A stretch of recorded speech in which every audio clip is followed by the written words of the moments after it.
The Funniest Thing Ever, Chapter 10.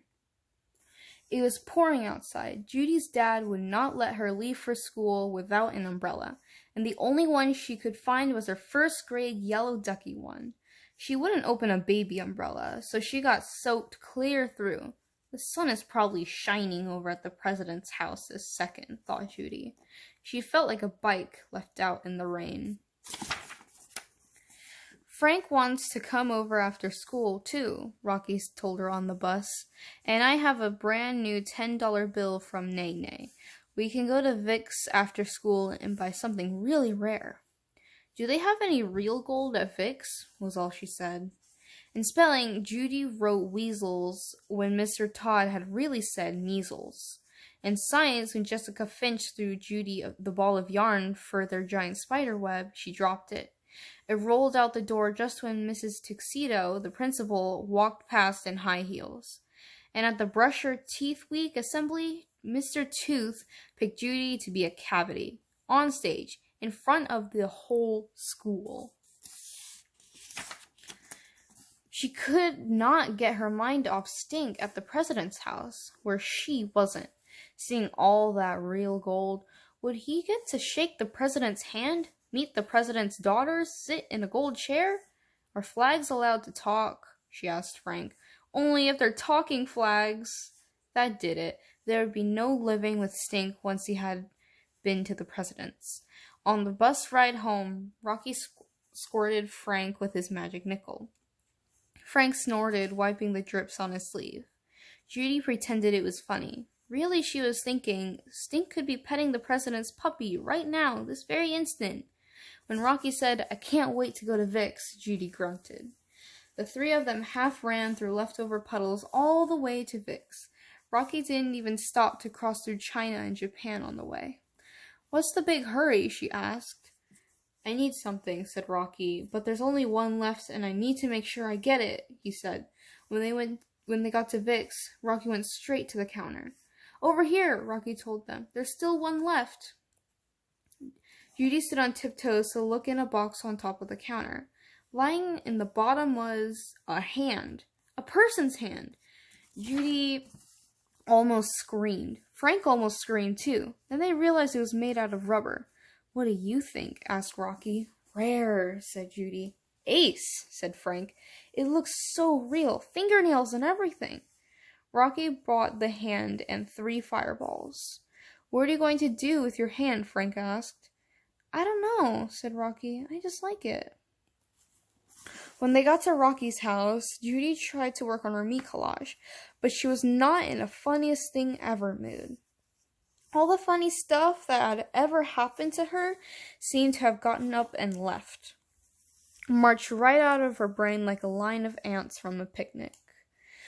Rocky showed Judy and Frank his finished collage. Here's Thomas Jefferson from the window of my house for where I live.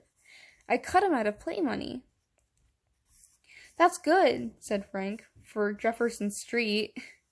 The piece of cloth is my sling from when I broke my arm. The worst thing ever. And here's a toilet paper roll for the TP Club, a secret club I'm in, Rocky said, glancing at Judy. What kind of club has toilet paper? Asked Frank. If I tell you, it wouldn't be a secret. What's this? Frank asked Rocky, pointing to a lizard. Houdini, my favorite pet.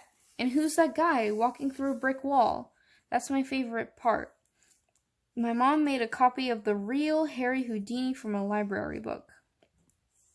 Judy touched the clump of garlic. Are you trying to scare away vampires or something? That's from one time I ate a whole thing of garlic by mistake. The funniest thing ever was that I stunk like a skunk for a week. Like Jaws when I ate that hamburger, said Frank. Like Stink when he takes his smelly shoes off, said Judy. Is this you? Frank asked. That's me in my magician hat, making a fishbowl disappear. Too bad you can't make Stink disappear, said Judy. Too bad I'm done, said Rocky. It would have been really funny to put the rubber hand on my collage. That's when it happened. An idea. The funniest of all funnies. It orbited Judy's head and landed like a spaceship, the way good ideas do. Rocky, you're a genius. Let's go to my house, Judy said, and bring the hand. You're not a genius, said Rocky. Nobody's home at your house. We could get into all kinds of trouble. Exactly, said Judy. Come on, there's a key hidden in the gutter pipe. Did you forget something? Asked Frank. Yes, Judy said. I forgot to play a trick on Stink. Once inside, Judy raced around her house, looking for the perfect spot to leave the hand, a place where Stink would be sure to find it right away. The couch, Toadie's aquarium, the refrigerator, under his pillow, the bathroom. Where? Here. Or here. Maybe here? How about here? I've got it. Perfect. In the downstairs bathroom, Judy lifted up the toilet seat, just a crack, and perched the hand there, its fingernails hanging over the edge. It looks real, said Rocky. This will scare the president right out of him, said Judy. For sure. Back at Rocky's, Judy, Frank, and Rocky knelt on Rocky's bed, looking out the window. Every time a car zoomed by on Jefferson Street, they yelled, "It's them!" Finally, Judy saw a blue van, for real. "Run!" she yelled. "They're pulling into the driveway!" Steve was so excited, telling Judy, Rocky, and Frank all about the president's house that Hawaii and Alaska fell off his hat. Why doesn't he go to the bathroom? Thought Judy.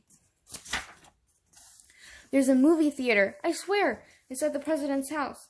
And a room with a secret door. No lie. Even a clock that tells you when it's time to take a bath, said Stink. Rare, said Judy. You need one of those. Go to the bathroom, Stink, she whisked silently. As if he had heard, Stink stopped his story. Balancing his hat on his head, he walked to the bathroom and shut the door behind him. The lock clicked. Mom and Dad asked Judy about the Mr. Tooth assembly, but her ears were turned to the bathroom. Ah! Screamed Stink. He burst out of the bathroom, crashing to the floor, stars flying. Hey, Dad, Mom, there's somebody in the toilet. Judy Moody, Rocky, and Frank Pearl fell on the floor, laughing. The end.